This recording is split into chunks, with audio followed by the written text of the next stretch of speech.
Whippoorwill Farm out there in Wisconsin.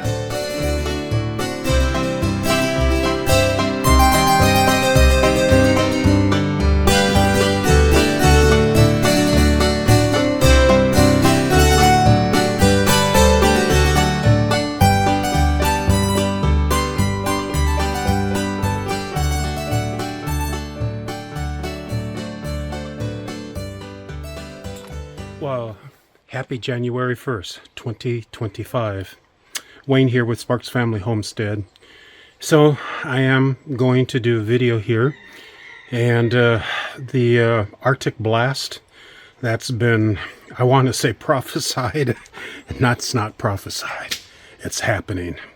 And there was a suggestion that here in North Easterrn Tennessee, where we reside on this mountain, that actually today would begin the coldness. It's been like in the 60s and 50s, and as you can see, I got my winter jacket on and my beanie hat on because it is, for some reason, maybe it's the wind chill, but my hands were freezing earlier, and it's past noon. It's like going on 1 o'clock. My kids are, I'll show you here. And I'll turn around here. I did do some video. They're celebrating with some fireworks here. It's so wet. We had rain this morning, so there's no danger of any type of a fire starting in the forest here or anything, but the grandkids are just loving it. I do have some brief videos that I'll put into this video showing with what they were up to getting back here. So just want to say that I'm going to show you our shed. We have a 12 by 10 shed here. I do have the Bluetti AC 500 that I purchased in the last year and a half, but never really used it until Helene came about. And so thank God we had that, and thank goodness we also have the Predator 6500. So here you go. Sorry about the mess, because I just opened up the doors. The Predator actually was really kept us rolling during the power outage of about a week that we had here on the mountain, along with the Bluetti and solar power. Sorry about the mess again. I'm going to do a major cleanup in this shed in the next couple days and get things organized. But what I need to do is, this hasn't been used since October, and today is January 1st.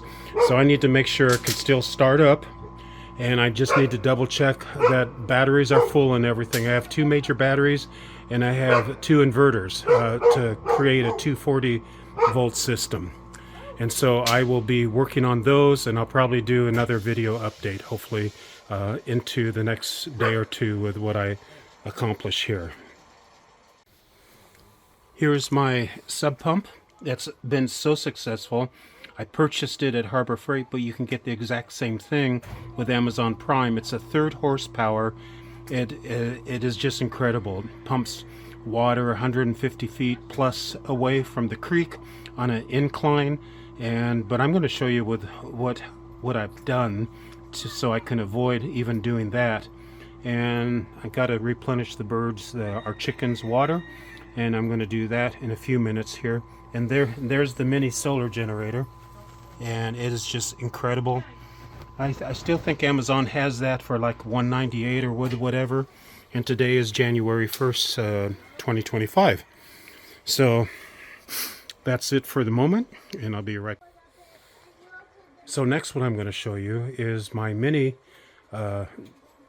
solar generator that I use for our sub pump. And instead of using an extension cord, I use this for so much, including power tools. And so I'll show you, I'm going to do that procedure in just a couple minutes here. Okay, so I've got 5-gallon buckets here. Actually, compliments from my wife's work that we've collected in the past couple years. And most of them got the screw-on type of lids. And I'm going to show you a former trash can that we had at our other home that can hold approximately, with what I was told, 90 gallons.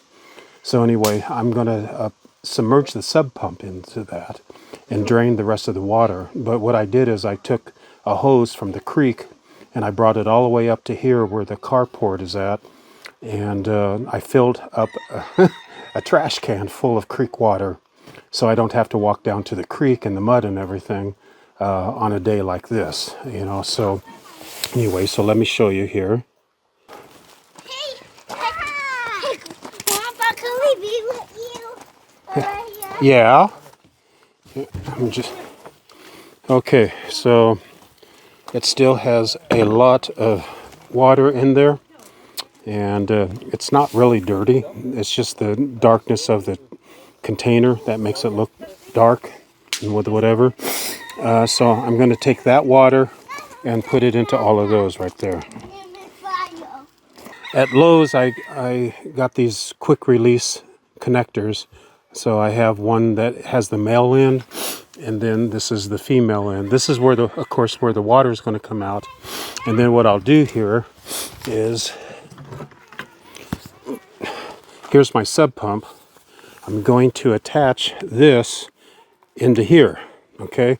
And it's hard to do it with one hand. So anyway, hopefully this goes in. It did. Okay. And there you go. It's connected. And here is a very long electrical hose here to connection. And of course, you see the our trash can that's full of creek water. So I'm going to put this down for a moment, and I'm going to undo the, maybe I can go this direction here. Yeah, that's better. So I'm just undo this, so I have the freedom to submerge it. And what I'm going to do is I'm going to plug this in to my mini generator here, the EB3A. And so I just plug it into the unit here, and it's hard. My nose is running and it's cold. But okay, I got it plugged in, right? So what I'm going to do, I'm not turning it on yet. And it's connected, of course, to the sub pump. So what I'm going to do here is place this in the unit here, meaning the trash can. And I just drop it down. There you go. So as you can see, the hose is here. There's the electrical solar generator. And here's the water. And there it is. My shadow sort of makes it so you can see. So it's down all the way at the bottom. Okay, and the next thing I'm going to do is turn it on. Okay, so I'm going to hold it up here just for a second. I'm going to turn on the AC portion of the DC. It has a DC and an AC. I'm plugged into the AC here like you would have in your regular house situation. I turn it on, and I don't know if you can see that or not, but I have 100% in there. It's at this point it says I have 30 hours of power in the battery, and I hit it one more time, and it is on. And you can hear the water coming out, and I'll show you that. That is the water that is coming out of there. It's pretty quiet. You can hardly hear it. It's the same way when I have that submerged in the creek to fill this up. And there it is there. So I got to turn this off just for a second so I can put it into all of my containers here. Don't want to waste the creek water. Okay, I'm off to refill our chicken's water, and I'll explain what I'm doing when I get down there.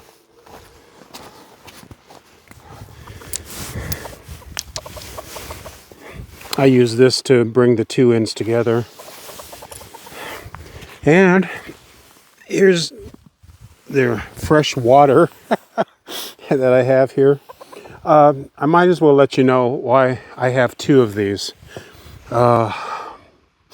Our chickens and our dogs and us humans at times will drink the creek water, especially since we have a nice filtering system. It's a manual filtering system, And so those buckets that you just saw me fill up, we bring those, of course, into the house, and then I pour it into my makeshift Berkey system and let the filters do their job. And then that's where these birds get their water, as well as the dogs. And there has been several occasions where, forget the Berkey system, they just drink the creek water just right out of the creek. And it works both ways. Yeah? Yeah? What you looking at, huh? By the way, this black rooster here is Trump. And the white rooster right there next to the water, that's JD Vance. Anyway, that was my wife's idea. So here I am at their door entrance here, and we got this nice Brinks padlock here, and I just attach it here onto the chicken wire that's above this hard fencing that I surrounded to protect him, more so if a creature got in here to try to get at him. And then this awesome locking mechanism has just been incredible. And I did do a video on this mechanism right there that is ridiculous. Yes, but it came with Chicken Run here, and I'm grateful for it until I discovered this mechanism here that I drilled a couple holes into the pipe tubing there, and it was so easy to install, and it works. So I got to shut this off because I don't want to allow them to get out, and there's their fresh water there. What I'm going to do here is I'm going to open up the back door here and check to see if there's any eggs in there. We do have 4 hens. They're only, 7 months old or 8 months old? Whatever. They were born on May the 4th. And only 2 of the hens are laying at the moment. I did contact David, the guy at Whippoorwill Farm out there in Wisconsin. He raises these Icelandic chickens, and I'll be buying some more eggs from him as soon as he's in that position to be selling them this year. And because we want some more hens. And but these, so 2 of them are not laying yet. I consider them my transgender chickens. That's probably a sick thing to say about them. They are wonderful birds, and the roosters are awesome, and the 4 hens are awesome. And so anyway, let's take a look and see if we can find an egg in here. Normally they do about 2 a day, but one normally lays early in the morning and another one lays very late in the afternoon, just before it gets dark. That's what I've discovered so far. So here we go. So I'll open this up here. Well, hello girls and boys. What you doing, man? What you doing? Huh? Oh, let's see here. Sort of a mess here. What do I see there? What do I see? Good girl. Are you the one that lays that in the nesting box here? I need new pine chips in here. I need to clean up all this yuck, and I'm going to be doing that. So I'm going to gather that egg, and that's pretty much going to be it. I will clean all of this out.